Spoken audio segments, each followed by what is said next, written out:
This is Steve Piloff from George Mason University. What's the value of a growing perpetuity? So suppose we have an investment and it's growing perpetuity, meaning that there's a cash flow in one period, and then after that, every cash flow is 1 plus G times the previous one. It goes forever and ever and ever. First cash flow in one period. Well, then it's just, C1 over 1 plus R plus C2 over 1 plus R squared plus C3 over 1 plus R to the third forever and ever and ever. And we know, though, that C2 is equal to C1 times 1 plus G. We know C3 is equal to C1 times 1 plus G squared. So you can reflect it in this expression. And you can see that gets pretty messy, but everything's in terms of C1, R, and G. But through the beauty of algebra, it simplifies to PV equals C1 over R minus G. So if we're in a case where here we are, and in one period we have a cash flow, and after that they all grow at a constant rate, meaning that every cash flow is 1 plus G times the previous one, then the value of that, the present value of all those infinite stream of cash flows, is just equal to C1 over R minus G. And you can rearrange to get expressions for R, C1, or G. But they all extend from this, and this is equal to this. So we're going to assume in this class that G is less than R. That's a common assumption. You're basically assuming that growth doesn't happen too quickly.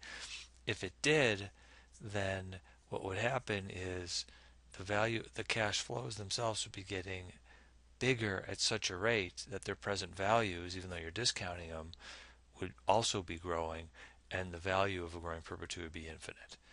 But even if the cash flows are growing, as long as they're growing less than what you're discounting by, the present value of every cash flow gets smaller and smaller and smaller, and you wind up that you can actually get a finite value for what that infinite stream of cash flows is equal to. Just a note about R and G, students often get confused about them. The discount rate R, that tells us something about the value of a particular cash flow at one point in time. So we have a cash flow at, let's say, time 3, and we can discount it to figure out what it's worth today. G, on the other hand, tells us what various cash flows actually are. So if we know what C3 is, and we want to know what C6 is, then we know that C3, C4, C5, C6, we can figure out what that is. Remember the intern. Suppose we have an intern who shows up here at time 4, says, oh, what was the last check? This one should be 1 plus G times that. New intern says, what was the last one here? This one should be 1 plus G times this. And then finally, at time 6, they'd say, well, 1 year ago, at time 5, what was it? And now multiply it by 1 plus G. So we have an investment that makes annual payments forever. They're expected to grow by 2% per year. Next payment in a year is expected to be 50, and the expected return is 6%. So first of all, if the payments are expected to grow by 2%, we expect 50 in a year, then $51, then 52.02, and that's going to grow forever and ever and ever. So it's 50 over 1.06 plus 51 over 1.06 squared plus 52.02 over 1.06 to the third forever and ever and ever. But we say, aha, that's a growing perpetuity, and I know PV is equal to C1 over R minus G. And so the value of this is $1,250. $50 in 1 year divided by R minus G. So 1250 is equal to 50 over 1.06 plus 51 times 1.06 squared forever and ever and ever and ever. What if we have a similar situation where it's 50 in a year, discounted by 6%, but now the cash flow is expected to grow by 4%.